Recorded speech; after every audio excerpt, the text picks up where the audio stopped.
Good evening, everybody. Thanks again for listening. Good evening, good evening, good evening. This is the Beauty in Us Radio right here on Awesome God Radio. I am your host, Nelson E. Brown, and I'd like to thank you all for tuning in this evening. I'd like to apologize for one small error that I made, and this is in regards to the date.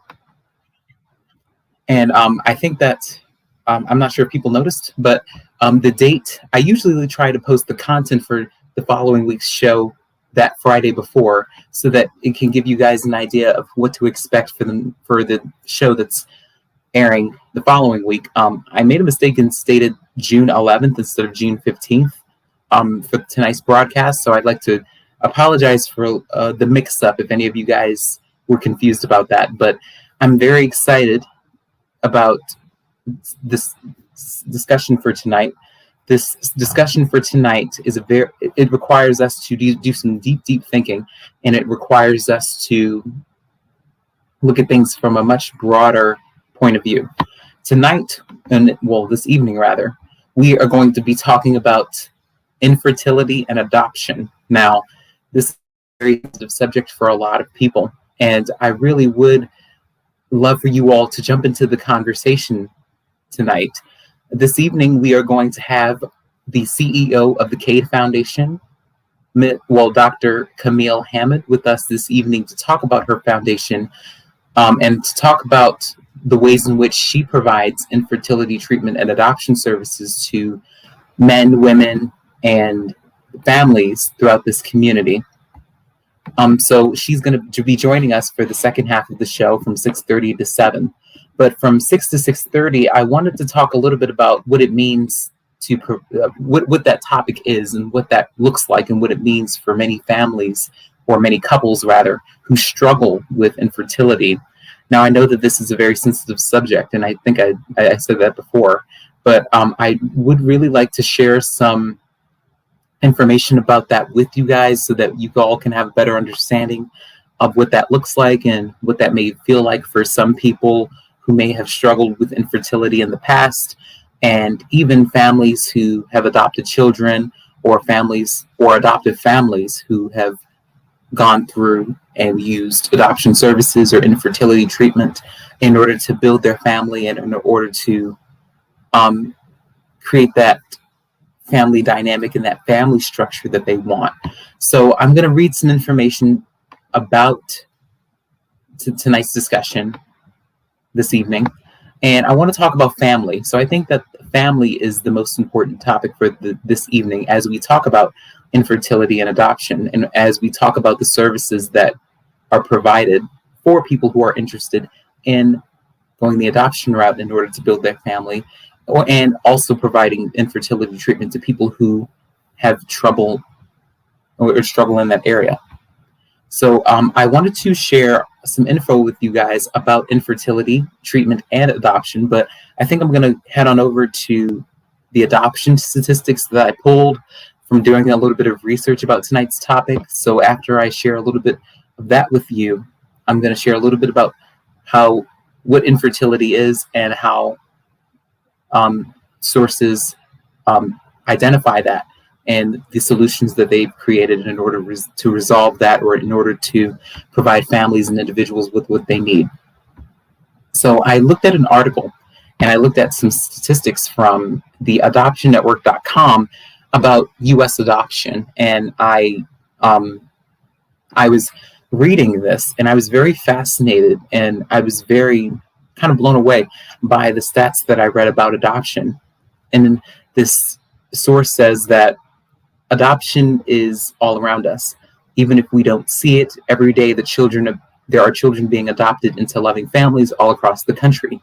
Adopting a baby requires guidance from an experienced adoption professional.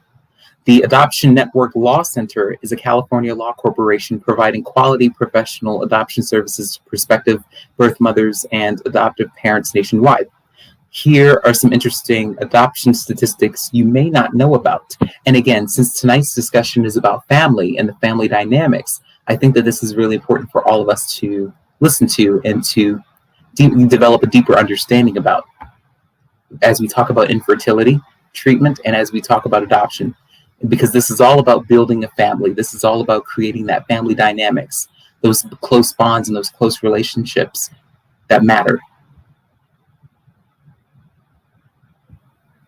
So the U.S. Adoption Network, with the U.S. adoption statistics from the adoptionnetwork.com state that although no more than 2% of Americans have actually adopted, more than 1/3 have considered it. 1 out of every 25 U.S. families with children have an adopted child. According to the U.S. Census, about half of these have biological and adopted children. How common is international adoption? It asks, it says that U.S. citizens completed 19,942 international adoptions in 2007, which declined to 9,319 in 2011. As international adoptions become more restrictive. And it says, how common are open adoptions? It says that today, almost 60 to 70% of domestic adoptions are now open adoptions, which means that there is a degree of openness and disclosure of information between adoptive and birth parents regarding the adopted child. And it says that around 7 million Americans are adopted. And it says that there are about 1.5 million adopted children in the United States, which is 2% of the population, or 1 out of 50 children. And it says that around 140,000 children are adopted by American families each year. It says nearly 100 million Americans have adoption in their immediate family, whether this includes adopting, placing, or being adopted. 6 in 10 Americans have had experience with adoption, meaning that they themselves, a family member, or a close friend was adopted, had an adopted child, or had placed a child for adoption. It says that the average age of an adopted child that is placed in a private adoption, it says that 62% were placed with their adoptive families within a month of birth. And it says that around or about 135,000 children are adopted in the United States each year. Of non-step parent adoptions, about 59% are from the child welfare or foster care system, 26% are from other countries, and 15% are voluntarily relinquished American babies. How many people are waiting to adopt a child? It asks. It says that there are no national statistics on how many people are waiting to adopt, but experts estimate it is somewhere between 1 and 2 million couples. Each year, there are about 1.3 million abortions. Only 4% of women with unwanted pregnancies place their children through adoption. It says that what is the most adopted race? It says that 37% of adopted children are non-Hispanic white, compared with adoptive parents, 73% of which are non-Hispanic white. Overall, 40% of adopted children are of a different race, culture, or ethnicity than both of their adoptive parents, or their sole parent if there is only one parent in the household. It says that there are 107,918 foster children eligible for and waiting to be adopted. In 2014, 50,644 foster kids were adopted, a number that has stayed roughly consistent for the past 5 years. The average age of a waiting child is 7.7 years old, and 29% of them will spend at least 3 years in foster care. What is the average age of an adopted child? It says that the average age waits for an adopted... I totally screwed that up. The average child waits for an adoptive family for more than 3 years. 11% spend 5 years or more waiting for a family, and that is around or about 43,083 children. The average age of children waiting for an adoptive family is 8. And I'm going to pause right there for a second and just ask you guys about this. As we talk about infertility treatment and as we talk about adoption, I want all of us to remember what family dynamics are and what they look like. Now, I know that, as I stated before, Dr. Camille Hammond is going to be joining us for the second half of the show, but I want you all to think about the family dynamics and what that looks like in our families nowadays.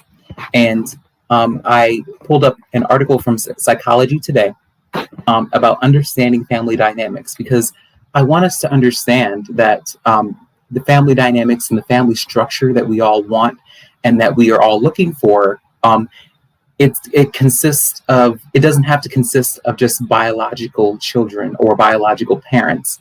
I think that oftentimes people kind of overlook or overshadow the adoptive families or couples, men and women, who may struggle with infertility and who may not be able to have medically, from a medical standpoint, have their own children. But I think that we all need to remember how important it is to understand what family dynamics look like in terms of the relationships and not just the biological perspectives of everything. So from Psychology Today, this article, it's entitled Understanding Family Dynamics. It says that close family relationships afford a person better health and well-being, as well as lower rates of depression and disease throughout a lifetime. But in many families, getting along isn't a given. The interaction between various members is at the core of these complicated dynamics. We may joke about the stereotypical sources of disharmony, the obnoxious uncle and the never do well son, but factors like environment and sibling rivalry do emerge when considering the viability and stability of family networks. But I also looked at the mayoclinic.org, which talks about infertility and what that means. But it also talks about the ways in which we can combat that and the ways in which we can all come together and provide support for communities of men and women that struggle with this, or even couples, married couples, who struggle with this. It says that the causes, there are a list of causes. All of the steps, I'm not going to go into too much detail. Since I'm not a doctor, I'm not going to talk too much about it. But I see that on the mayoclinic.org, it says that if you and your partner are struggling to have a baby, you're not alone. In the United States, 10% to 15% of couples are infertile. Infertility is defined as not being able to get pregnant despite having, everything for at least a year for most couples. Infertility may result from an issue with either you or your partner, or a combination of factors that prevent pregnancy. And it provides a lot of the resources and tools that people can use in order to combat that. And also tips of when to see your doctor and how to follow up on your checkups and how to take care of yourself to the best of your abilities. It says that you probably don't need to see a doctor about infertility or a person or a doctor who specializes in that, but it also talks about how women in particular should see a doctor earlier if they are 35 years old or older and have been trying to conceive for 6 months or longer, or if they're over 40 years old, or if they have irregular or absent periods, they have very painful ones, they probably or maybe have fertility problems that may run throughout their families, or they may have been diagnosed with pelvic inflammatory disease, or who have suffered from multiple miscarriages, or maybe they've undergone treatment for cancer and different things of that nature that this organization lists as possibilities. But again, I don't want to go too much into detail because we're going to talk about that for the second half of the show with Dr. Hammond, but I just want to give you all an idea of some of the causes of infertility, and Dr. Hammond is going to give us background information not only about her foundation, but what infertility looks like and what that means, and just so that we can all stay educated and informed about what what that is and what it means and how we can support communities of people who may suffer from this. But I'm going to read a little bit more about the family dynamics that we talked about, because I think that when we have this conversation, we have to remember how strong the families are in spite of everything. I think that it's important for all of us to understand that, you know, the relationships that we all have with our family members doesn't always have to be biological, and it doesn't always have to. We don't have to look down upon that. I know a lot of people view things differently, but when it comes to subjects like these, I think it's important for all of us to appreciate family and love family, and just, again, remember those bonds that we all make with one another in spite of everything. And Psychology Today, the article that I'm going back to, I'm kind of going back and forth between articles, so please bear with me. Nowadays, it says the society accepts and condones that many types and forms of family. The many types and forms of family. The single-parent household, for example, was frowned upon as a travesty of civil society, it says, but 22 million children live with a single parent, more of whom are women. The only child family was also seen as a sad and lonely configuration. However, these children are hailed as creative and resilient and are doing just fine. We also have blended households with a mashup of step relatives and brothers and sisters, fathers, mothers, and whoever else comes with them, it says. It also talks about how the questions of discipline and bias and rules come into play with more heartache than simplicity, but it also talks about how that there are more families that are chosen. So it talks about how a grandparent or an aunt may be a head of the household, or perhaps a couple who chooses not to have children, and they have the right to call themselves family as well. And don't forget, close friends are sometimes way closer to us than family members can ever be. So these are just some of the things that the Psychology Today, this article, talks about when we talk about understanding family dynamics. I want to share with you guys that I took as you all know, I'm a sociology major at UMBC. So I study sociology, and I love this major because it helps me develop a deeper understanding of why things are the way they are, and more specifically, why social institutions function the way they do. So when I took this last fall, I took a marriage and family course, a sociology course for my major. It was an elective that was an option for me to take, and I took that course, and I didn't really understand. I mean, it helped me develop a deeper understanding of what the family dynamics were and what the family structure looked like, and that it didn't always have to be biological, and it didn't always have to be with immediate family members. Our professor gave us a family tree to complete as a project and as an assignment, and I really started to realize how large my family was, and I really started to understand the difference between the types of families that there were, men and women within the families, the racial or the ethnic composition of each family, and everything else. So it really, really fascinated me when I took this marriage and family course, because I knew that I was going to, I had heard things about it, and I heard that everybody enjoyed it, but I definitely can say that that was my favorite class so far for college and for my major. The family dynamics. We talked about adoptive families, and we've talked about biological families. We've talked about foster families in that course. We created family trees. We had open discussions and lectures about that. And we talked about social status and stature, and it was really, really cool to really dig deep into the cultural aspect of everything. So since she's here, I'm just going to bring Dr. Hammond into this conversation, since we are talking about family, and since we are talking about infertility, and since I did talk about adoption a little. Since she's here waiting, I don't want to keep her much longer. Hi, Dr. Hammond. How are you? Thank you for joining me. Thank you for waiting patiently. I knew you were supposed to be on 10 minutes from now, but I just want to give you the floor to talk a little bit more about your foundation and what you do. You're muted. There we go. Thank you for welcoming me. It's a real pleasure to join you today.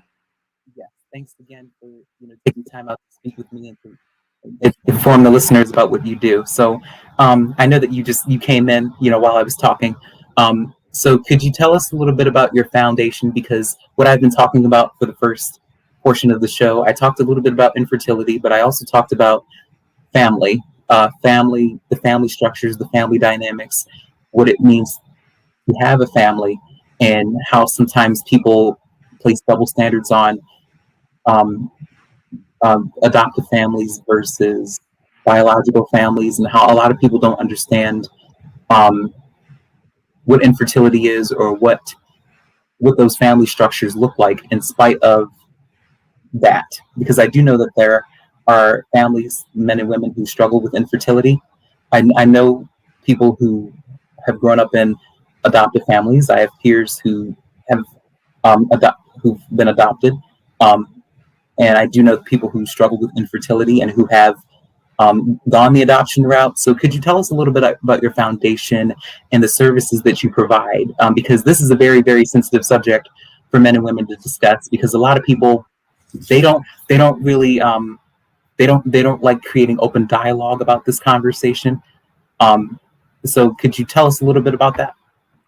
Yeah, so that was a whole lot that you just kind of went into. The definition of family, how we define family, the family that you choose versus the family that you're born to. Infertility in and of itself is a medical diagnosis. It's not an emotion. It's not a feeling. It's not a psychological connection.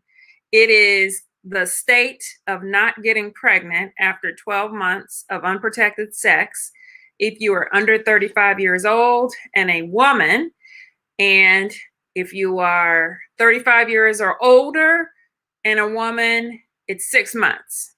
If you're a man and your partner is 35 years or older, it's 6 months. And if your partner is younger than 35, it's 1 year. If you're a man and both you and your partner are under 35 years, it's 12 months, no pregnancies, without contraception. All right. So it's a medical diagnosis. And 1 in 8 families struggles to conceive. So unlike so many conditions that we're afraid of, but that really don't affect that many people, infertility is everywhere. But because you can't look at someone and tell, oh, they kind of have that infertile look. There's no such thing as an infertile look. Okay. So people often make the assumption that they're the only ones, because you know your own status. You know when you're struggling to conceive. You don't know that that person that's sitting next to you, smiling, gregarious, looking like they don't have a care in the world, cries themselves to bed every night because they're also struggling to conceive.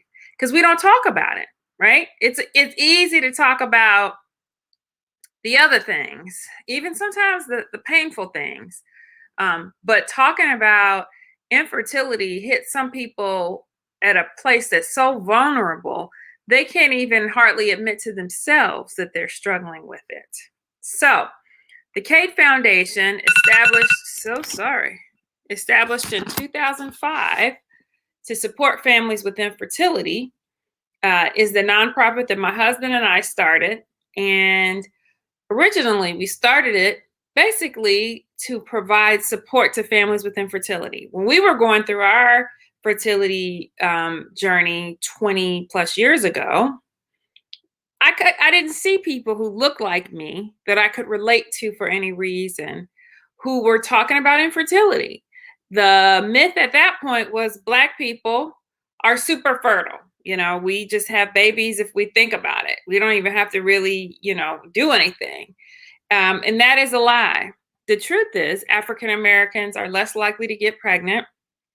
If they get pregnant, they're more likely to have a miscarriage. If they have fertility treatment, they're less likely to conceive with that. They're less likely to have a healthy baby. And then we don't even want to start with the maternal health statistics. Black babies are more likely to be sick, low birth weight, so on and so forth. Black mamas are more likely to die than everybody else. So our fertility outcomes are worse across the board compared to everybody, every other racial, ethnic group. Let's just stop right there. Let's just kind of accept that that is kind of the state of the Black fertility rate. Now, I am so grateful that fertility treatment exists and that adoption exists, because it has given the opportunity for so many who would not otherwise have a chance to parent a child. It's given so many of us, I'm a part of that community, an opportunity to be a parent. I have triplets. My mom was my gestational carrier. That means my mom carried my babies. For anybody who wonders how that happens, they take an egg and a sperm outside of the body, they mix them, and those egg and sperm create an embryo. That embryo is transported or transferred into a different woman's womb. In my case, it was my mom. And those babies grow, but they're not my mom's children. So for anyone who doesn't understand what a gestational surrogate does, there is no, that's the real mama. No, that's this gestational carrier. And we also want to make sure we use the right terms, because, words have power and they're important. So the person who carries the baby is the gestational carrier. If people are not able to conceive, and a couple or a person decides they want to get pregnant and they don't have high quality eggs, they may get an egg from another woman, and that other woman would be called the egg donor, not the mother, the egg donor. So we got the mother, the egg donor, sometimes the gestational carrier. In the adoption space, we talk about children being chosen. You may not have been conceived in a person's womb, but you were chosen. They chose to adopt. And adoption is I think it's a wonderful way to build your family. And I know that there are a lot of people that have different feelings about adoption, but it can be a beautiful thing. And I have several children, now adults, that were adopted in my family. And I know that it can be a beautiful way of building your family and also growing your family. The adoptions that I'm in my family were all open. So the children were not, so an open adoption is one where you maintain a connection with the birth parent. And that's another term we want to talk about: birth parent versus adoptive parent. Not that's the mama. No, that's the birth parent. Birth parent, sperm donor, egg donor, gestational carrier, mother, father, parent. Mom, dad, parent are the ones who are raising you, who have chosen to stay connected and be a part of this child's life. All right. So the adoptive parents, that in those adoptions where the birth parent or birth parents stay connected, those are referred to as open adoptions. And that is a very healthy, it is a much healthier adoption experience, because no matter who the child is, now I can't say all children, but many children at some point grow up and they think, where did I get my eyes from? Where did I get my ears from? I have a tendency to gravitate toward music. Where'd that come from? They want to know their history, the family history. And so maintaining a relationship with a birth parent or birth parents allows the child to ask those questions and to know, oh, that's where that comes from. My gift in being able to just read music, or do math or whatever. That's where that comes from. Also, we live in 2021, so you're only as far away from your genetics as 23andMe or any of these other tests, where for $99 or less on holidays, you too can swab your cheek, and figure out exactly who you're genetically related to. So, that brings up another issue, the issue of closed adoptions, or I'm going to be a donor. I'm going to be an egg donor or a sperm donor, and I don't want to have any connection with that resulting child. Not possible. Not possible in 2021, because even if you say, I'm not going to do this genetic testing, your cousin may do it. And the test will say, if the child ends up having the test performed, the test will say, you have a second cousin right here. And that person, and if that person reaches out to you, it's a wrap. Everybody's going to know who everyone is. So we definitely live in an age where privacy is not something that is possible anymore.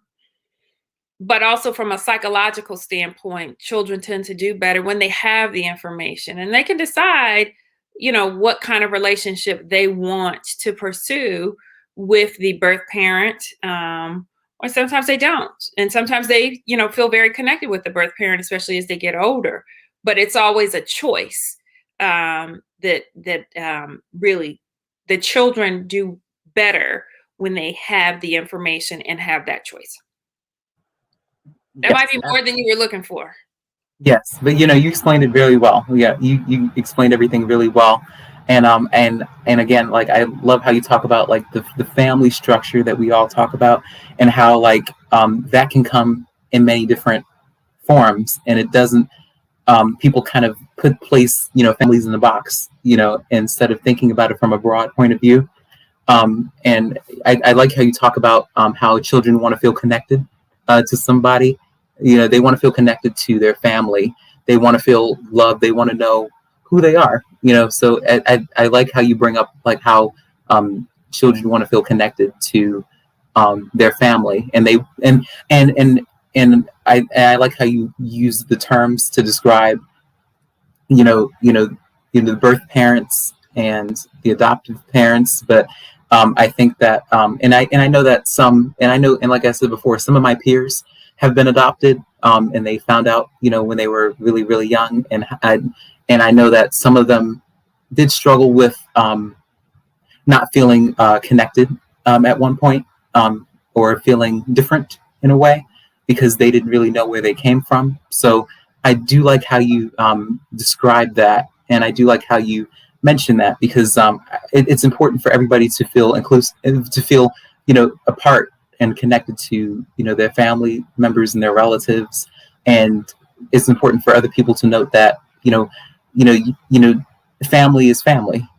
So that's what's really important in the long run. Well, there's the family that you're born to, and there's also the family sometimes that you choose. Family is family, but sometimes family can be hard. Family dynamics can be, overwhelming, particularly when there's dysfunction, and people aren't willing to talk and get help to try and resolve some of the issues. So sometimes people make the decision to just choose their family members, friends, and people that they come into contact with. Sometimes it's easier to have a surrogate family that accepts you and that is going to be supportive. But family is a beautiful thing. I mean, that's the foundation. That's how we learn how to interact with people, how to deal with conflict. Whether we learn healthy ways or more destructive ways, family is foundation. So I celebrate family, and the motto at Cade Foundation is serving families overcoming infertility. So our goal is not just to help everybody get pregnant, it's really to strengthen families, help strengthen families. Yes, and that was going to lead me to my other question. I do know that you laid out a lot of medical terms and to describe many of the things that happen. In terms of when we talk about infertility and when we talk about the treatment methods and everything. I wanted to know. So what's it like to work with these families from an emotional standpoint? Because sometimes I do know that sometimes it can feel really discouraging, and it can sometimes it can put a burden on relationships and marriages when people who want to build families don't know where to start, and they don't know how to go about that process. And many women, for instance, may have suffered from many miscarriages or many losses. So what does that look like from an emotional standpoint? You stepping in and you helping couples and helping families overcome this. So how do you respond from an emotional standpoint in terms of how to help the people you work with? So I certainly encourage people to seek the support of a professional. And I'm a physician, but I'm not a counselor, a therapist, a psychiatrist, a psychologist. That's not my wheelhouse. I do feel like part of what I do well is encourage people and share hope. But I encourage everyone to sit down with someone who is professional, who is trained, who can provide them with tools and support so that they can understand and they can kind of go through the process of healing. With infertility, you're struggling to get pregnant. And so sometimes people can feel like they're fighting their own body or like their body is turned against them. So how is it to be angry at this body that you're with all day, every day? This is the body that's carrying you around. This is the body that you need in order to exist on this earth, right? But you're mad at your body. You're mad at your womb. You're mad at your sperm. You're mad at whatever. You're mad at God. You're mad.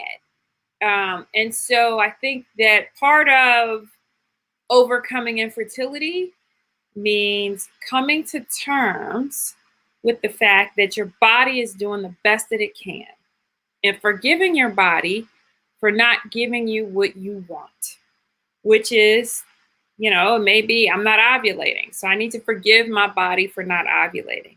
For men, and maybe I have a low sperm count or no sperm or they're abnormal.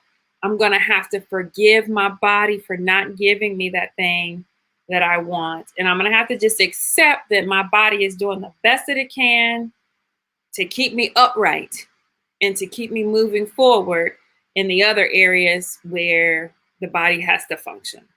So that is a healing process that has to happen.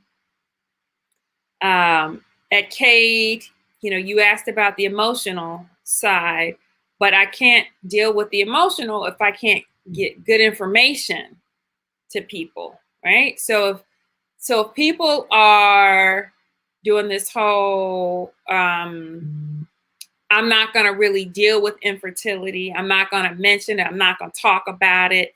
I'm just going to pray and God's going to heal me.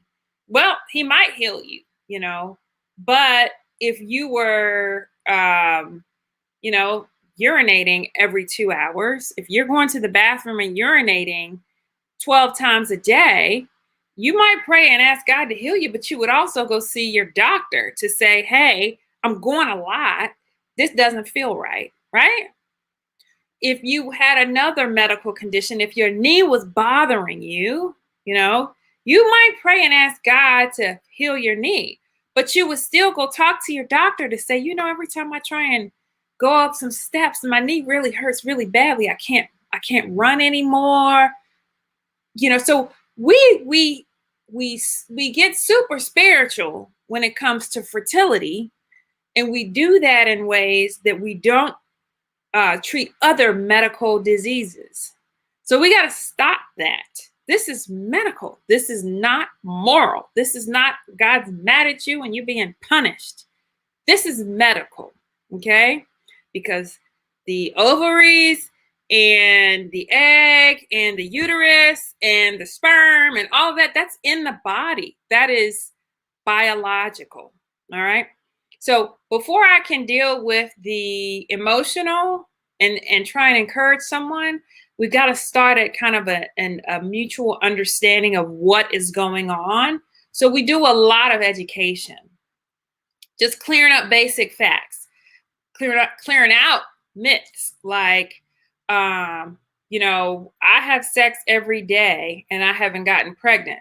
Well, newsflash, you can't get pregnant 30 days out of the month. You've got one good day to get pregnant. Everything else is just practice. So if you don't know that you can only get pregnant when a woman is ovulating, then you may think, man, you know, I have all this time. But if you know, okay, you've got to actually do this when someone is ovulating, well, you can go to the Dollar Tree or a grocery store, get you some ovulation predictor kit sticks where, you know, you just urinate on the stick and it tells you, okay, you're getting ready to ovulate. This is the time. That's information. Okay. That's not bad information. It's not good or bad. It's just informative, and you can decide to do whatever you want with it. So a big part of what I feel like I can do well with people is give them good basic information that's not political, that's not my opinion, just good facts. And then you can decide how you want to deal with the facts. Other facts include, as a woman ages, her fertility decreases. So you, Nelson, okay, yeah, you had frozen for a second. You may think I've got until I'm however old. I can wait until whatever time. Well, no, that's not how it works. You know, eggs, a woman is born with the maximum amount of eggs she's ever going to have. She's born with them. By the time she starts to have menstrual cycles, she's already lost many of those eggs. This is before you're even fertile, right? So by the time most women are ready to have babies, they have a fraction of the total number of eggs. Women don't make new eggs. It just doesn't happen. Men make new sperm all the time, every day. Women don't make new eggs. So the older you are, the less quality your eggs.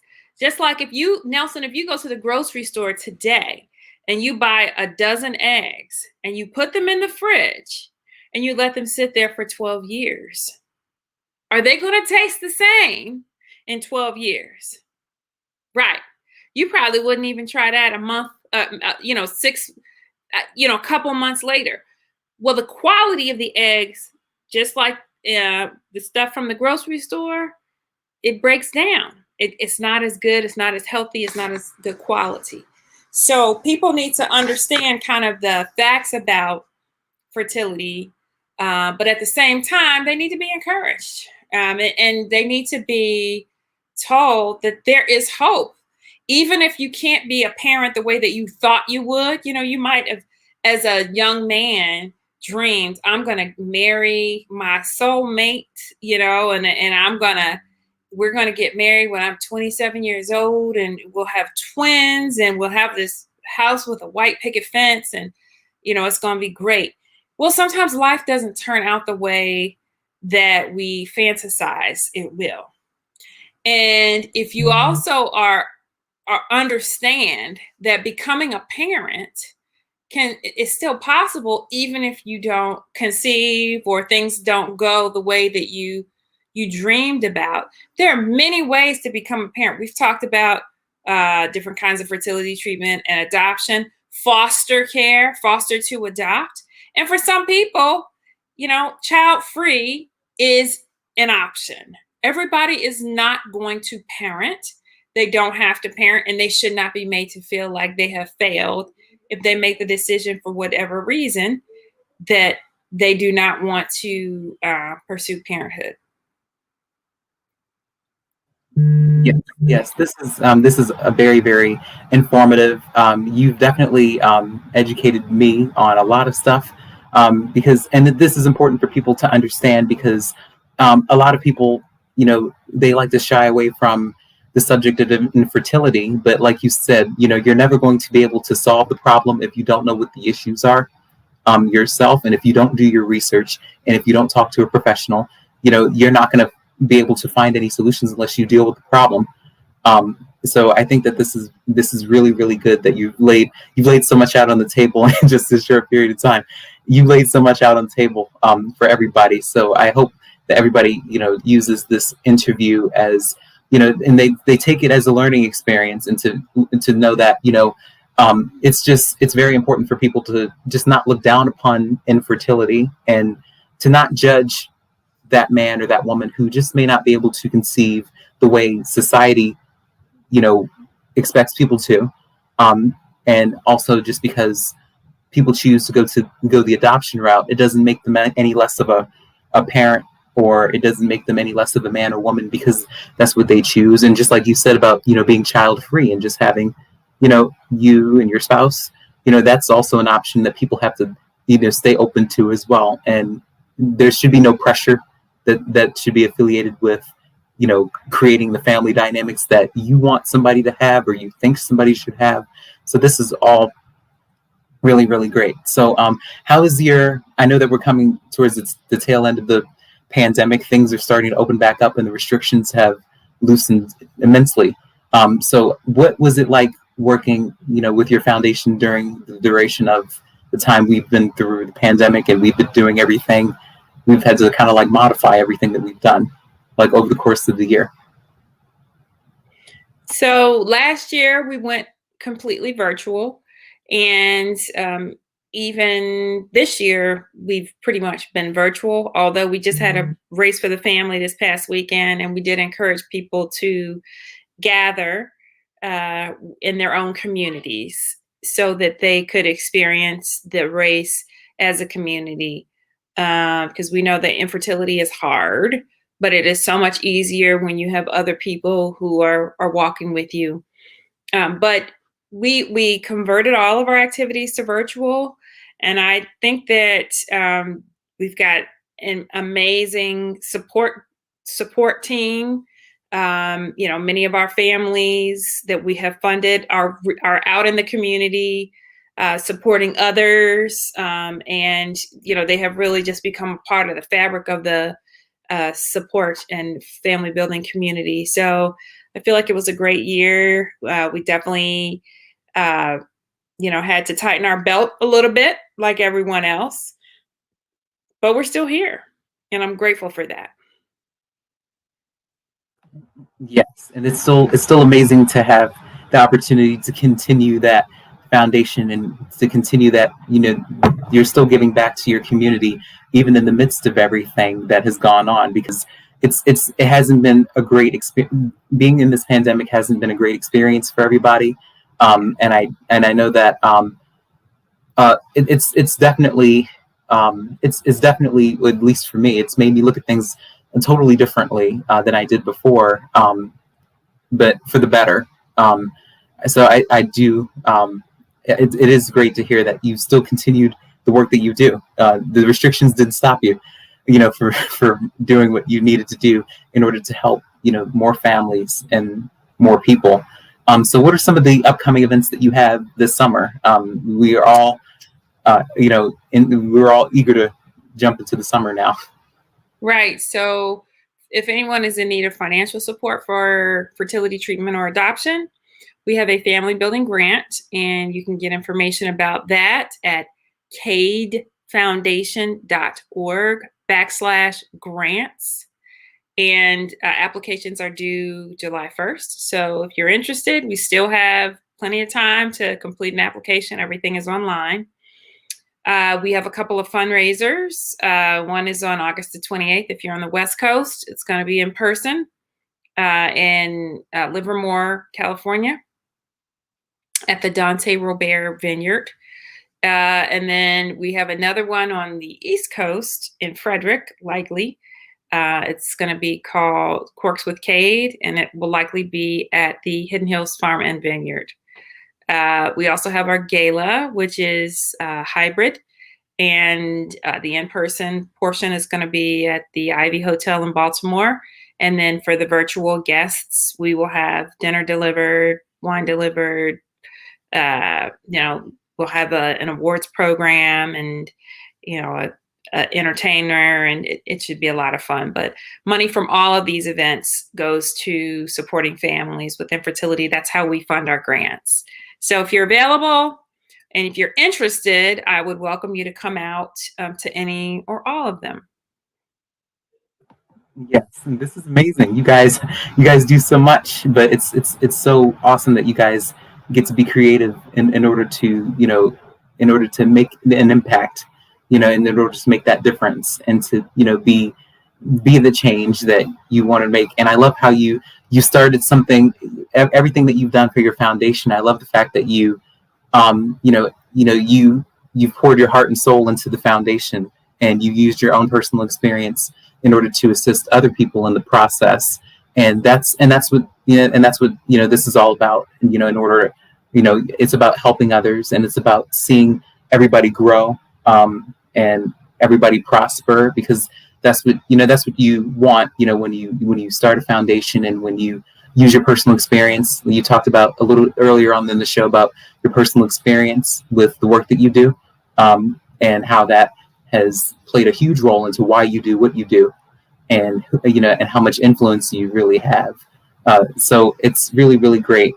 So what advice would you give to a man, a woman, or a family, or people who are interested in, people who, I should say, who have struggled with infertility and are trying to get some assistance, or families and individuals who are considering going the adoption route for their services and for education and, in order to build the family that they want? I would just say, don't give up hope. This is not an easy road. And it can be very discouraging, particularly if you are doing it alone. There's a lot of support out here, a lot of support groups, virtual, in person. You don't have to struggle by yourself. So if you don't know anyone who is dealing with whatever it is that you're struggling with, you feel free to reach out to Cade Foundation. We can try and connect you with a community of people that can become your village. Again, infertility is very hard, but it is so much easier when you are connected. And so get connected. I'll say that first and foremost. And then plug in for care. It's one thing to have that desire to move forward, but don't get to the point where you're crippled by that. Take small steps. Identify local physicians who may be able to help, whether it's a therapist, whether it's a fertility specialist, whether even if you decide to adopt, let's look at some local adoption agencies. Let's take small steps so that you can slowly but incrementally move towards, building your family. Never give up. Yes, that's fantastic. So before we wrap up the show, I always want to make sure that everybody is able to get in contact with my guests. So where can people reach you if they have any questions or concerns, or if they want to be a part of the work that you do? Sure. You can reach the Cade Foundation at cadefoundation.org, CADE foundation.org. All of the information that I've talked about is right there. We're on social media, Facebook, Instagram, TikTok, Twitter. We've, I think, covered many of the main social media pages. And just know that we're a resource, and look forward to supporting you on your pathway to parenthood. Yes, well, thanks again for taking time out to speak with me on my show. I'll definitely I definitely will be keeping in touch periodically to see what you guys are up to and see what you guys are doing. I would really like to have you back on the show in the future to talk more about more upcoming events and things that you've done sense, so that, everybody can, stay in the loop. We can all stay in the loop about, what we're doing, so that we can all support each other, moving forward in our journeys and with the work that we do. So thanks again for, all of the work that you do. I'm sure someone out there who's listening, this is deeply appreciated, because this is creating a safe space for people to talk about what they're afraid to talk about in front of, their families, or maybe some of their colleagues or their peers. This is definitely creating a safe haven. A lot of things that you've shared is creating a safe haven for someone, and you're helping somebody right now with what you're talking about. So it's really great. Awesome. Thank you for inviting me, and I'd be happy to come back whenever you'd like. Have a great night. You too. Thank you.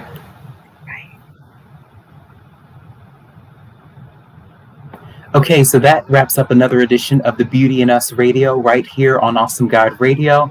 I am so excited. That was a really, really, really great time.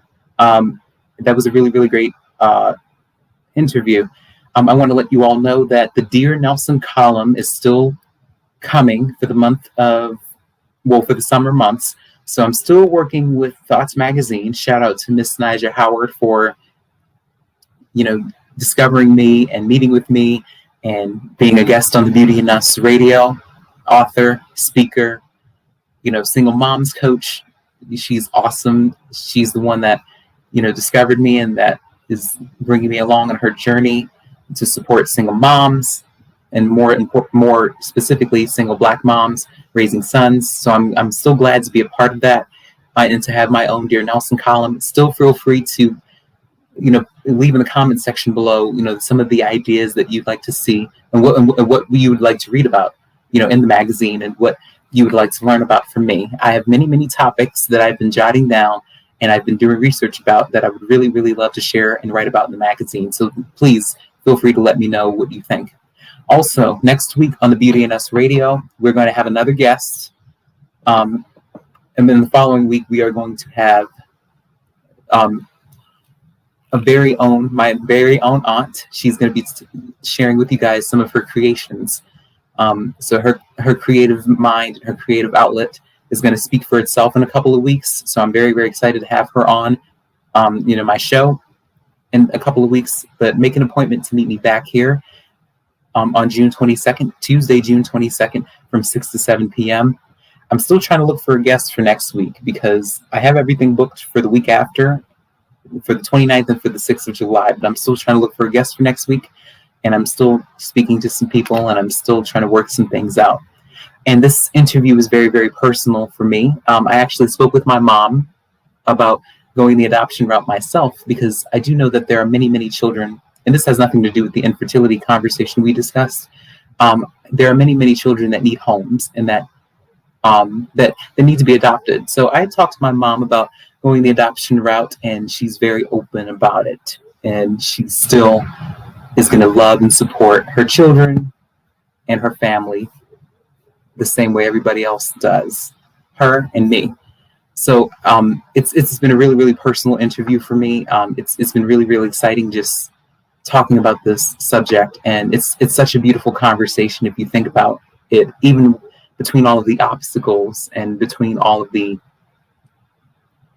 situations that may come about. It's still important for all of us to discuss topics like these, because you never know who may be listening, and you never know who may be struggling with what you may be struggling with. So I want to keep that in mind, and I want to just encourage everybody. Feel free to, again, follow Awesome God Radio on all of the social media platforms. Feel free to follow me on all of the social media platforms at Nelson Brown and at Nelson E. Brown. I look forward to talking to you guys next week with our next guest. And I want to wish you all, I know Father's Day weekend is coming up, so I want to wish all of the dads a happy Father's Day. And I hope that you all have the opportunity to spend some time with your families as we all loosen up some restrictions. I'm going to a brunch with mine tomorrow, so I can't wait to see you all next week. So this is the Beauty in Us Radio right here on Awesome God Radio. I love you guys, and again, I appreciate all of your support every single week. I don't take it for granted. And I will see you all next Tuesday.